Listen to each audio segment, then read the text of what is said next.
नहमदु व नुसल्ली अला रसूलिहिल करीम अम्मा बाद फ़अऊज़ु बिल्लाहि मिनश्शैतानिर रजीम। अस्सलामु अलैकुम, कैसे हैं आप सब? आई होप कि आप सब खैरियत से होंगे। आज का जो मेरा टॉपिक है ना वो बारिश के हवाले से है। पूरे मुल्क में बारिशें हो रही हैं, बल्कि पूरी दुनिया में ही हो रही हैं। हिंदुस्तान, पाकिस्तान समेत बांग्लादेश में तो सैलाब आया हुआ है। पाकिस्तान में भी बारिशें बहुत तेज़ी के साथ हो रही हैं और मतलब ख़दशा है कि सैलाब ना आ जाए। अल्लाह खैर करे, अल्लाह ताला हम सबको अपनी हिफाज़त में रखे, आमीन। तो आज जो मेरा टॉपिक है ना वो बारिश के ही हवाले से था कि जब बारिश होती है तो किस तरीके से लोग जो है तकलीफ़ का शिकार हो जाते हैं। ज़ाहिर बात है, एक चीज़ जब आती है तो क्योंकि हमारे मुल्क में कोई निज़ाम तो है नहीं कि हम पहले से इसकी तैयारी करके रखें, इसलिए तो सारी जितनी भी परेशानियाँ होती हैं वो अवाम के हिस्से में ही आ जाती हैं। क्योंकि पानी की जो निकासी होती है, सीवरेज का जो निज़ाम है वो कोई इतना ख़ास बेहतर है नहीं और ना कोई इसके लिए तैयारी की जाती है।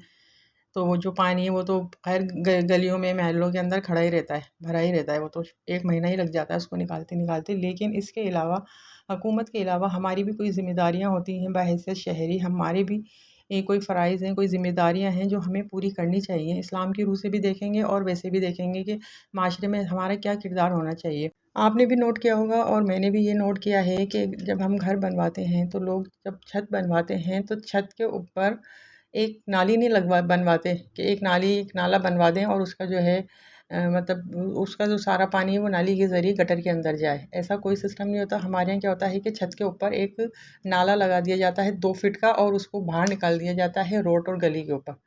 ठीक है, आप देखेंगे हर जगह तकरीबन यही हाल है। अब ना जाने ये पहला काम किस बंदे ने शुरू किया था, किस वजह से शुरू किया था, उसको देखा-देखी अब तो हर कोई यही काम कर रहा है। आप जिस घर पे भी जाएँगे या जिस गली मोहल्ले से गुज़रेंगे, आपको घर की छत के ऊपर एक पाइप निकला हुआ नज़र आएगा रोड की तरफ। जैसे ही बारिश होती है, तो उस छत का जितना भी पानी होता है, वो उस नाले के ज़रिए बाहर रोड के ऊपर गिरता है। अब आप देखें कि रोड पे से गुज़रने वाले लोग, उनको कितनी परेशानी होती है। कोई बाइक पे से जा रहा होता है, नमाज़ पढ़ने जा रहा है, कोई ऑफ़िस जा रहे हैं लोग और वो पानी आबो-ताब से गिर रहा होता है। ज़रा सी भी बारिश शुरू होती है और वो सारा पानी नाले के ज़रिए बाहर रोड पे गिरता है। मेरी समझ में ये नहीं आता कि जब आप इतना आलीशान, इतना बड़ा घर बनवा लेते हैं, इतना पैसा खर्च करते हैं, लाखों रुपए आप घर बनवाने में लगा लेते हैं, तो एक नाला नहीं लगवा सकते? उस नाले का जो है सिस्टम अंदर नाली के अंदर कर दें गटर के ज़रिए। आप मेरी बात समझ रहे हैं ना? मतलब एक छत पे आप नाली बनवा दें और उसका जो पाइप है वो आप नीचे वाली पाइप से मिला दें ताकि उसका पानी पूरे गटर के अंदर जाए। बाहर नहीं निकाला करें रोड के ऊपर पाइप। एक नाली बनवा लें, लेकिन नहीं, ये मुझे समझ में नहीं आता। पूरा घर इतना आलीशान बना हुआ होगा लेकिन छत के ऊपर एक पाइप लगा हुआ होगा और वो 2 फीट बाहर निकला हुआ होगा, उसका सारा पानी रोड पे गिर रहा होगा। घर पे वहाँ से जो लोग गुज़र रहे होते हैं, नमाज़ पढ़ने के लिए भी लोग जाते हैं क्योंकि बारिश ख़त्म हो जाती है, लेकिन वो जो पानी है ना छत का, वो बहता ही रहता है।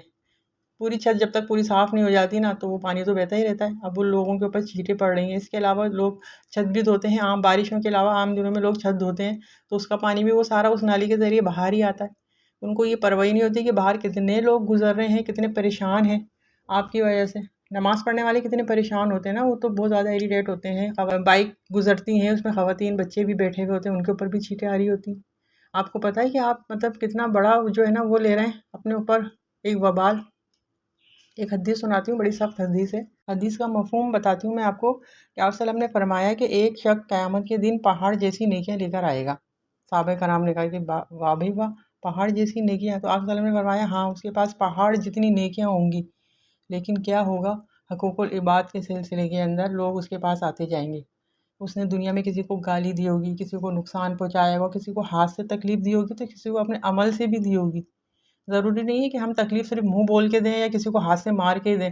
हम अपना कोई ऐसा काम भी करते हैं, जैसे ये जो मैं आपको मिसाल दे रही हूँ ना पानी गिरने की, ये भी आप किसी को तकलीफ़ दे रहे हैं, इसका भी आपको हिसाब देना होगा।